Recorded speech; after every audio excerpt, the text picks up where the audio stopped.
Hi, and welcome to a fresh episode of Platypod Perspectives, where each time out, we look at a fantastic image that is sure to capture the attention of photographers, pro and amateur alike.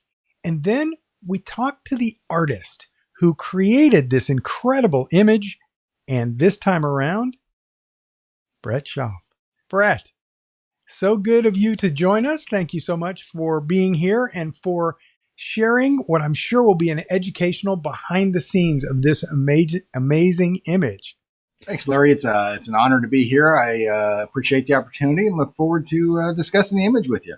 Well, I'm glad you're here and I'm glad you're ready for that, because that's what we're going to do. We're going to jump right in and look at this gorgeous image. And I want to ask you about the lighting, the setup, what you did to capture this. It just has a resonance that I don't see in other images. And it's not just the angle. There's something about the vividness of the image and the colors. And yeah, the angle is part of it as well. So maybe you could step in and unpack the image for us just a little bit. Well, the genesis of the image is I wanted to try to shoot something during the eclipse. We had a total eclipse in February. Where we are in Wichita, Kansas, we were at about an 80%.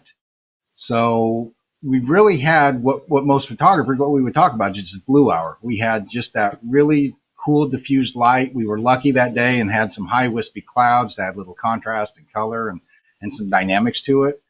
Obviously the plane lent itself perfect to, the vivid colors and the high contrast of the image itself. So, we put the plane out onto the ramp. We used some lights. We had a total of 5 lights that we used to highlight different aspects of the plane, and went and created the image that way. Okay, so you talked about the blue hour. So for people that are maybe they're indoor photographers, or maybe they use strobes and do something like macro or something like that. What are you talking about with blue hour? How does that work? And then how is that amplified by the eclipse situation? It's really just a total diffusion of the sun. Typically we get blue hour, and it's that golden hour of portraiture when, just the last hour of the day, first hour of the day, the sun is either at or just below the horizon. So we still get light from the sun, but it's not direct. It's very diffused. It's very soft lighting, and it just gives you a great color palette. Minimizes a lot of the shadows and just gives you a great time to work with lighting. You did a great job grabbing that image, and you said you used some strobes or bigger lights in addition to the blue hour itself. Yeah, we were just using some smaller Godox strobes, just a small little battery powered Godox 200 and 300 watt strobes, just bare bulbs. We weren't diffusing them, weren't using them. We were just I like to kind of sweep the light, so I'm not necessarily pointing the flash head directly at the subject, but just kind of glancing it off, just kind of feathering the light in, just almost painting the plane with the lights. Okay, so what was your setup like for your camera and camera gear? And then let's dive a little deeper into the settings. But first, what was your camera setup like to get that framing? So obviously we were using the Platypod just to get that great low angle. It was the Platypod Extreme plate with the handle and the Elite base, or the Elite head on it. And then, obviously we were set up aircraft right, kind of a low upper angle. I was shooting the Nikon Z9. I think we were at 64 ISO. I believe, and I need to go double check, I believe I had a couple ND filters on there, but we may not have at that time. It may have been dark enough we pulled the ND filters off. But just shooting at F9 at about an 80th of a second. Probably auto white balance at that time, and then just did all the posts through Lightroom and Photoshop. Okay, so who do you know that you get to have planes like this available on your command? I do a lot of work with the B-29 that you kind of see pictured behind you there. I've been on their team and their staff as a volunteer and as a photo and video editor for a while. So, we've got a lot of access. At the time of the eclipse, it just so happens we were housing the P51 Mustang in our hangar. It was there on, as he was transitioning across country. And so it made it just real convenient for us to step across and pull it out onto the ramp. Okay, so what was the setup time like? Because obviously you knew the eclipse was coming. So how long did the plane take to get out to where it was in the right position? And then you set up all the strobes and got everything all laid out, and then waited for the eclipse, maybe took some early shots and then wait for the eclipse to come in. So what was the time frame of the whole process? I think we worked backwards. We knew what time the total eclipse was going to be. And then we just kind of, worked backwards from there. Moving the plane and all of that was really a pretty quick process, probably 10 or 15 minutes from the time we opened the hangar to have it kind of positioned in the angle we wanted, to minimize the background distractions and things like that. Light setup. Honestly, we shot the lights in. I would just kind of set the lights, and I keep saying we. There were a couple photographers there that were helping and assisting in it, and so we would just kind of basically just shoot it in. I knew the shot I wanted. I knew the angle I wanted. It was just a matter of, kind of moving the lights. So total setup was less than an hour, probably 45 minutes, to have everything in place, and then as the eclipse, as the moon started moving in front of the sun, as the eclipse started happening, the lighting changes. So, we may move a light, or I may call for somebody to move, a light more towards the fuselage or more towards the wing, or I wanted some light up underneath the plane. So that part of it was a constant change. With the thought that eclipses don't happen daily,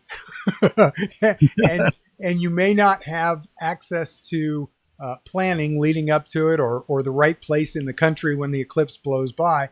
Is that something that people could try to recreate at a standard blue hour, assuming good weather and things like that? Oh, absolutely. I think you could have a lot of fun. Depending on the location and the access to a plane, you could use, I've shot a lot of commercial shots where we use the sunset, where the plane's very backlit with a dramatic sunset, dramatic sky, and we use the lights to light the subject. Not unlike what you would do with a personal portrait, or a portrait of a person, trying to capture that sunrise or that sunset. So it could absolutely be done. It could be done any evening or early morning, that you could position the plane. If you're going to do it in the morning, maybe before the sun comes up, and absolutely capture it. That's great. It's good news that we don't have to wait for an eclipse.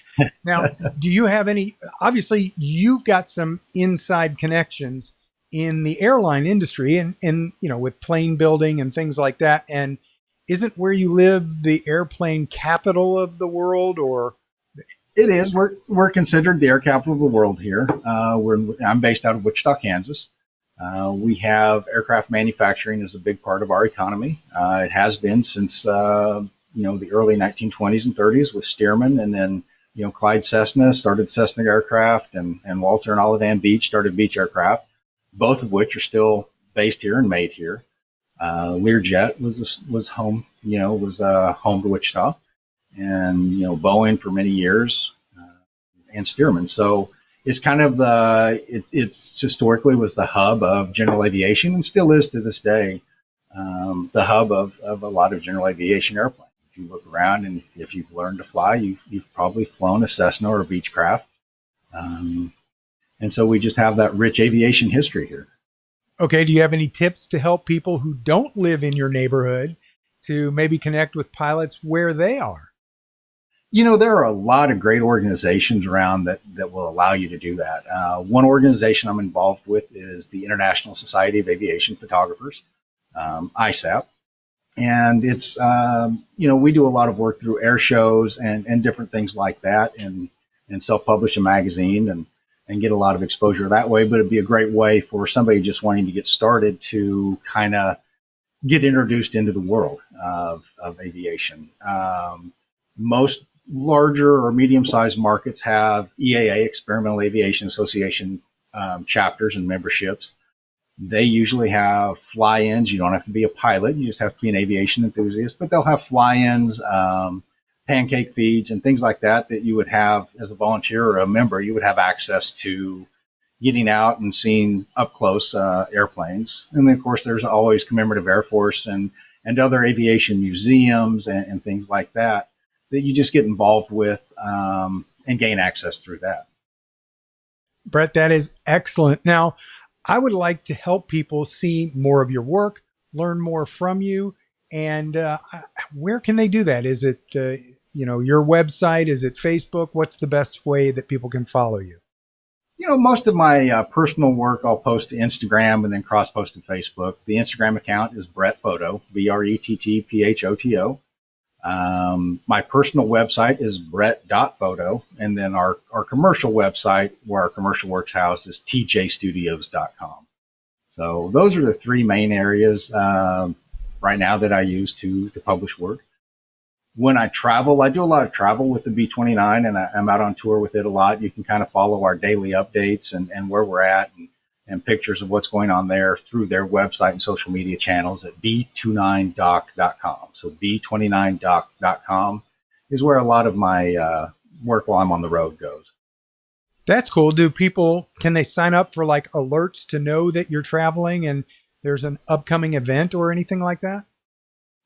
We do have, email sign up notifications through the B29doc website.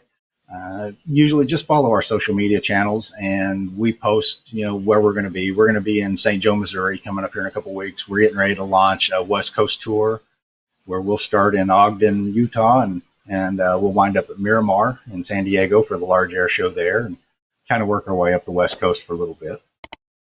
That sounds great, Brett. I think people can learn an awful lot from you, and the aviation enthusiasts will now have a little bit more inspiration to step forward and maybe get some of these great shots themselves, maybe make friends with different pilots who own various planes. Thank you so much for being a part of Platypod Perspectives today. Well, thank you again. I appreciate the opportunity and look forward to meeting up with you soon.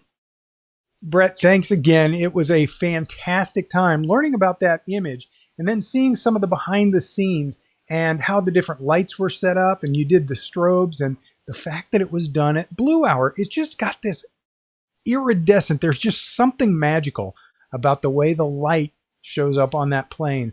And the image jumped out at me when I very first saw it. I'm so happy we've had a chance to show it to you, our Perspectives viewers, so that you can learn a little bit about the image itself. It's always fun to tune in to Platypod Perspectives because you never know what you're about to learn.